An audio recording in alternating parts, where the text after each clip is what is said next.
So, wow, I what a way to kick off the new year with what happened in Capitol Hill, and for my listeners that are overseas that watch that, I how do I put this? I don't know what to say. It took me a while to absorb everything. I was actually watching everything on C-SPAN. Now, for those that are unaware, C-SPAN is the unfiltered congressional news network. So what they do is they just basically stream, but it's what they do is anytime Congress is in session, you can watch it live, like what's going on, as if you're there. And that's my go-to source for what happens in Congress, because seeing, you got all these major networks that like to add in their commentators and those that will see things their way, and I would prefer to make my own decision as a critical thinker. Now, this episode is going to be dedicated to current events that happen because I think it needs to be discussed. I think this was in the making.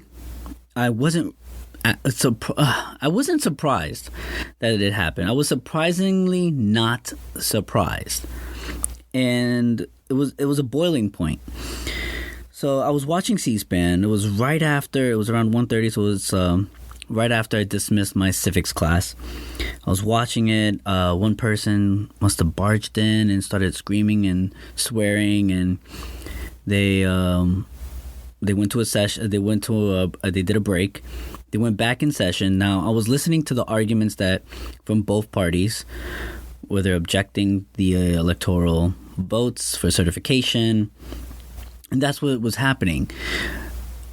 And this is why I tell, when my friends ask me about this, I always say it was either very smart or very stupid, depending on what happened. See, they were claiming that the claim was that the election was rigged and there was a lot of things that were going wrong in certain states, and they were showing evidence. However, they never got their days in court because of, I believe it was mostly due to procedural grounds that they were dismissed. So no court saw the evidence. Now, I was very curious. I wasn't for or against. I was just more like, this is interesting. I would like to know more. But that was the same thing back in 2016, 2017, during the Russian allegations. And so I was entertaining this, and I'm watching this. So because I always get questions from my students, and I want to give them something that is factual rather than my opinion. And when I saw it unfold right before my eyes, and I say they were either very smart or very stupid, because while they're showing evidence that we weren't able to see, and they stopped it because they were protesting for President Trump, then it was very stupid, because you just interrupted a procedural claim of objection, and they were showing evidence of objection. Now, if you were for now President-elect Biden, then this was very, very intelligent. This was very smart, because you just stopped the evidence from showing.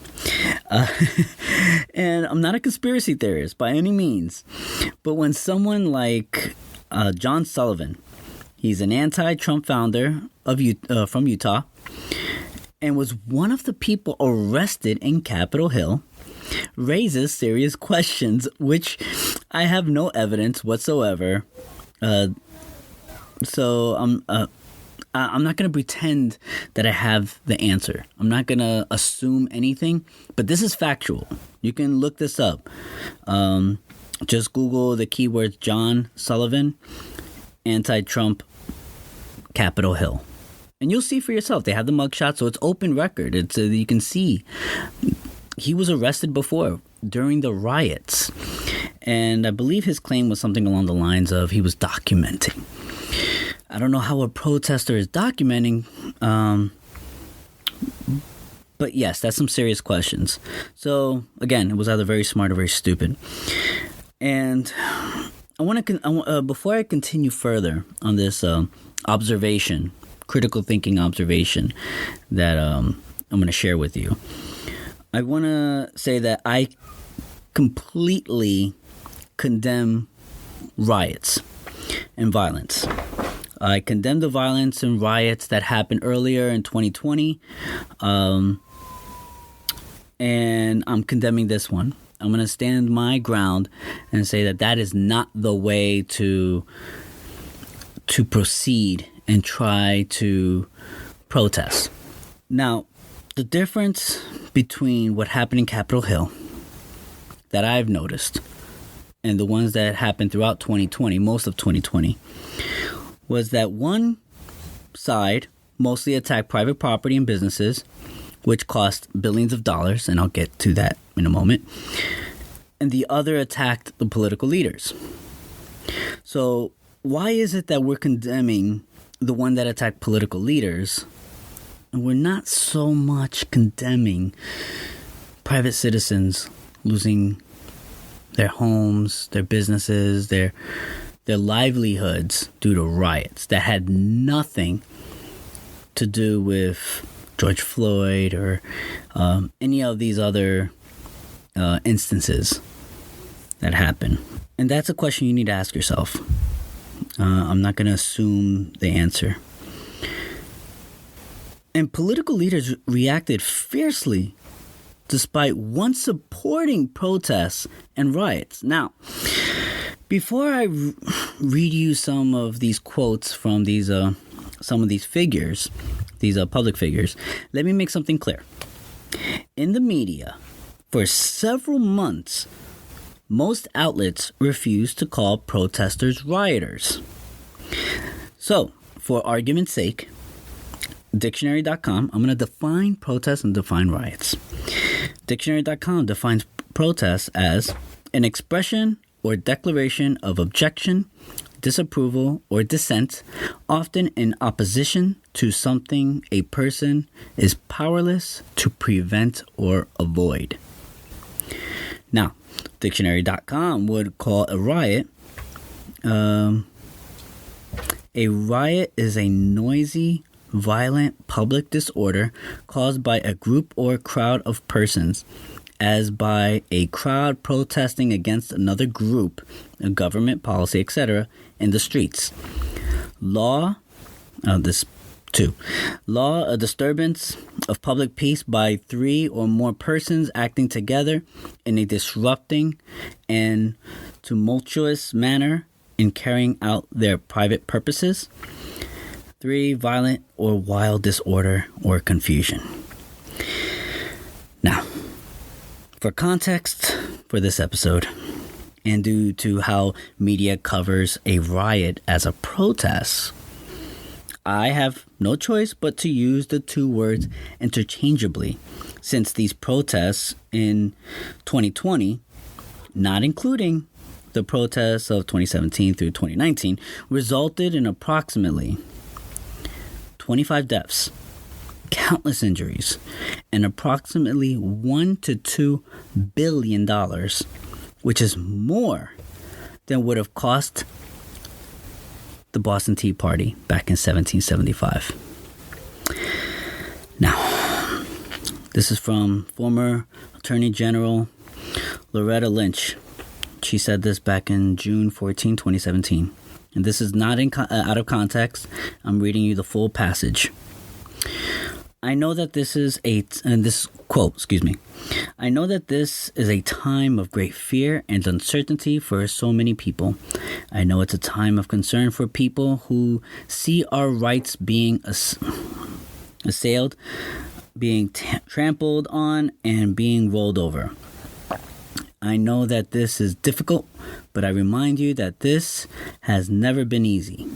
We have always had to work to move this country forward to achieve the great ideals of our founding fathers, and it has been people, individuals who have been band together, ordinary people who simply saw what needed to be done and came together and supported those ideals, who have been made the difference.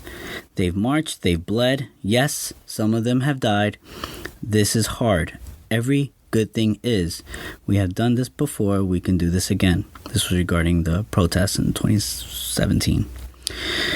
All right. CNN anchor Chris Cuomo, brother of the current New York governor, said on June 2nd, 2020, quote, "Please show me where it says protesters are supposed to be polite and peaceful," unquote. End of quote. He said this exact quote while highlighting the riots that were going on. Congressperson Representative Ayanna Pressley of Massachusetts said on August 16, 2020, quote, "There needs to be unrest in the streets," end of quote. This is June 17, 2020 by Vice President-elect Harris.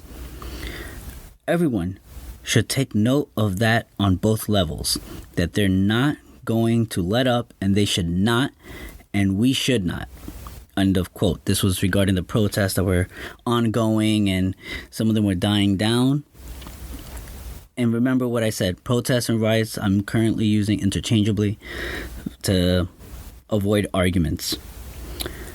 Now, the fact checkers would suggest that these are meant for the protesters and not rioters.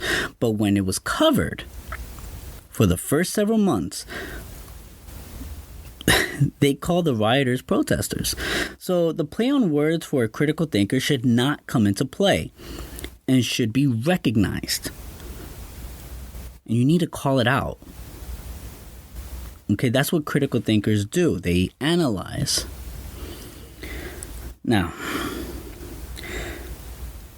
the rhetoric around the world for the Capitol Hill riot, and I'm going to call it how I see it, is the words being tossed around is insurrection, followed by banning and blocking thousands of conservatives who once supported President Trump in the name of de-escalation and incite to riot. So, based on your personal moral values, is it more acceptable to, and I quote, and I'm going to say it lightly, protest businesses and private residence of citizens or to political leaders? That's entirely up to you and how you define it. But I always come back to this, and I think about it, and I thought about this back in 2020, a quote from Martin Luther King Jr., Martin Luther King Jr., which we celebrate in the United States, is coming up, so it's very much relevant. He stated once, "A riot is the language of the unheard." And I truly believe in free speech personally. I may not, and that was, a riot is the language of the unheard, end of quote, sorry. But going back to freedom of speech, I truly believe in free speech. And I may not agree with what some people have to say, or even a lot of people, what many people have to say. And I may even find it very ridiculous. But I will defend your right for you to say it. That's how much I personally believe in it. And this incident on Capitol Hill has created a rhetoric and movement that I can only say is reminiscent of George Orwell's 1984 Animal Farm. Now, for those of you that never read it, I highly recommend. Animal Farm is a very easy read. I've read it twice, and I shouldn't even say I read it twice. I read a lot more than that for teaching purposes. But Snowball comes to mind when it comes to this whole thing of insurrection and blaming another political leader for the faults of their own and all this other stuff. And but I'm digressing. But the point what I'm trying to make is whether you are conservative or liberal, left or right, it's irrelevant at this point, because now it's freedom of speech we're attacking. Let's assume that you get what you want. You're on the side of, yes, they should be censored. What is to say 5 years, 10 years from now, who the next person that controls the censor button is someone that you're against? That's the same thing that happened during all these powers that were being passed to presidents since George W. Bush after 9/11. And then increased during President Obama's administration. And then now they were concerned when it was President Trump. So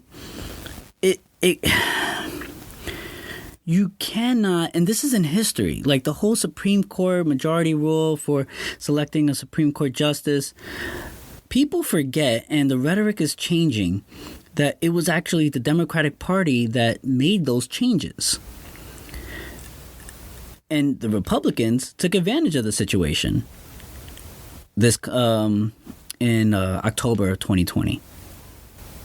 So you cannot make up the rules and then get mad when the opposing party uses those rules against you. That's not how it works. That's why we have negotiations. We have a republic to discuss our differences. And that's what's concerning to me, that our people are praising censorship, even if you do not agree with. There's been plenty of times where I personally do not agree with someone, but I'm glad at least they're able to express it.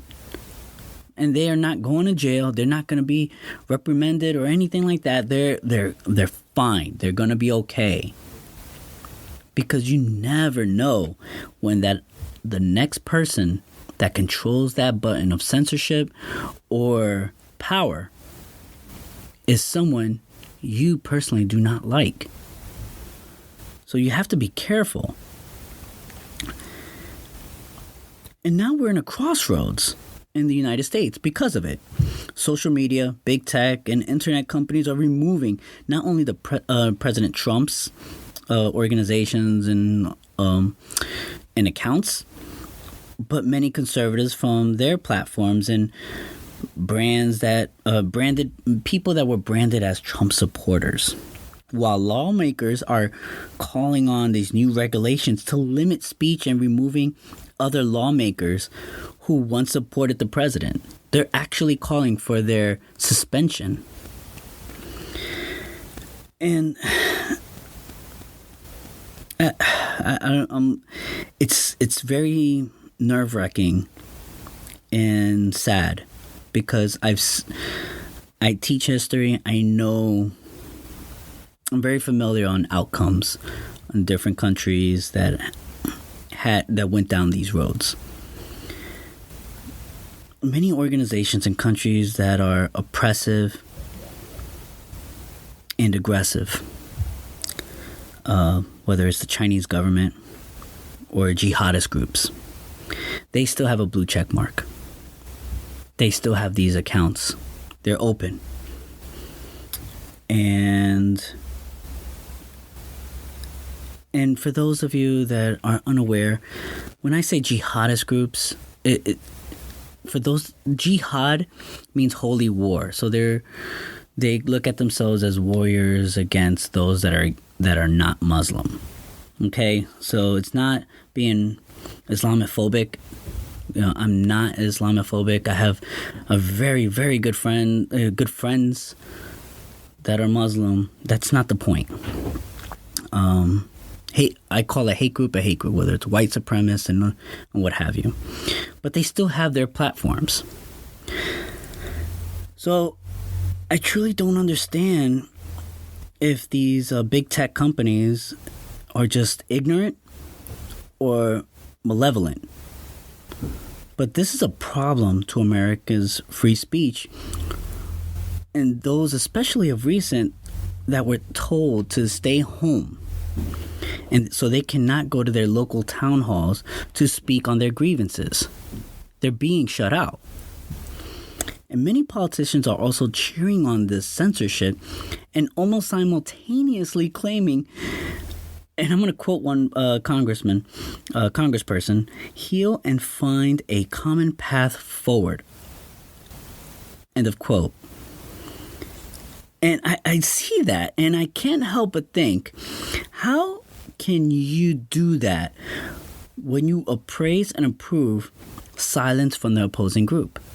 It's like me arguing with my wife and then telling her, shut up, she can't speak, you can't speak, and we can negotiate. So this is what I want. Don't forget, you can't speak.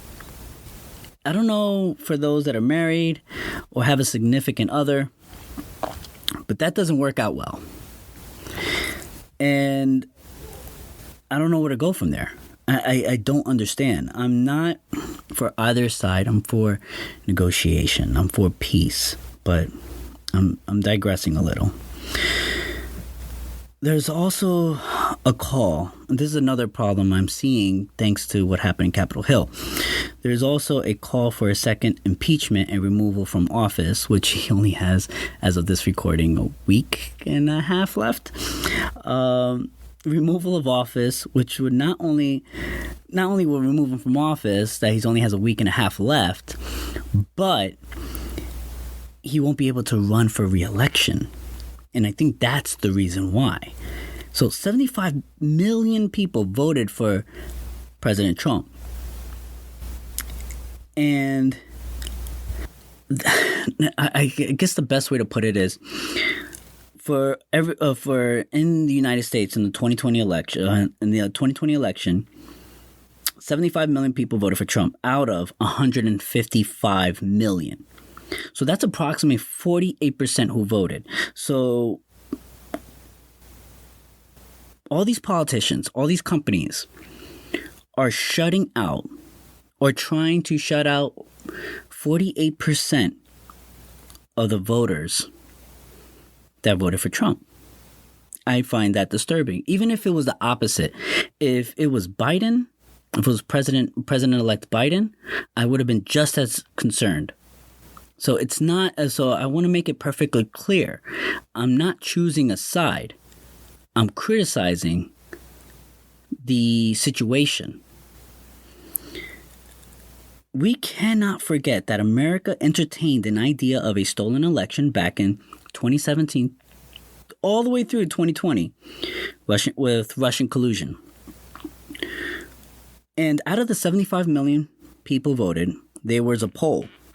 And 9 out of 10 Trump voters that were polled believe the election was stolen and their voices will be unheard because they're being shut out. So that's 90%.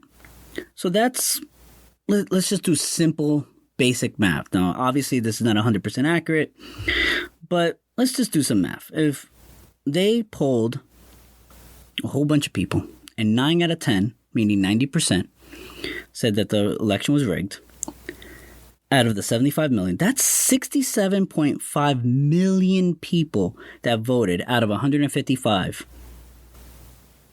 thinks that it's rigged. This is dangerous. Actions and rhetoric that I have only read about during the preamble of the Civil War. And civil wars in different parts of the world and contemporary history has started from less. Now, I'm not one of those alarmists, but it is a problem. I believe this is a time for us to talk and set aside pride. But the name calling from one group to another, and both sides are guilty. It needs to stop. And if we refuse to hear and listen for understanding, not agreeing, for understanding where they're coming from, what possible outcomes would come of this? If we continue this damaging of one side over the other, and we allow social media, big tech, and major news networks to control the narrative, what options would people have when they no longer feel heard? I will never agree with riots and violence over negotiations and conversations. And I don't agree with what happened in Capitol Hill, and I did not agree with the riots that happened in 2020. But if we don't calm down and begin to have a conversation, I only see more anger on the way. Let's hope we, as critical thinkers, can begin that dialogue and spread the message of speaking over burning. Now, there was a lot to digest. And between me teaching my curriculum, homeschooling my daughter, writing my book, time is not really on my side. I just hope all of you that are listening stay informed, stay educated, and have conversations with people you may not agree with, and practice your critical thinking skills. America is, how do I put this? Former Russian spies back in days of Soviet Union called America the last hope for democracy and for freedom. And maybe it's because of our economic strength, which I don't see us recuperating if we keep printing money. And if you send me enough requests, I can do a whole lecture on economics, basic economics, on how it works. But I don't. It's hard for me to say that this is a very difficult time, and I hope President-elect Biden can be a leader to calm things down rather than escalate with rhetoric.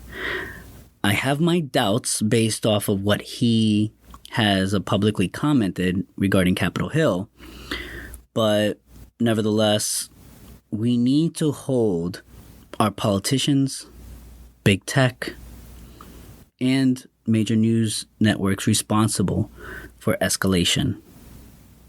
And we need to have those conversations. And it appears to me that those conversations people do not want that to happen. And we must stand up and fight for that. We must have those conversations. You're not going to get what you want, regardless of what side you are in. But at least we can come together and try to find some middle ground, some agreement. And if that can happen, then to even have a conversation, it's a start. It truly is. But praising censorship, that is very, very disturbing. And one day, if you were one of those that may have been praising it before, there will come a time. It won't be today, it won't be tomorrow, but there will come a time when the person that may censor you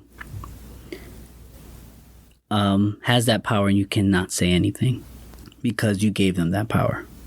So this episode is a little bit downer, but I hope all of you as critical thinkers will get together, have that discussion, spread the word, share this message of unity and discussion over violence and censorship.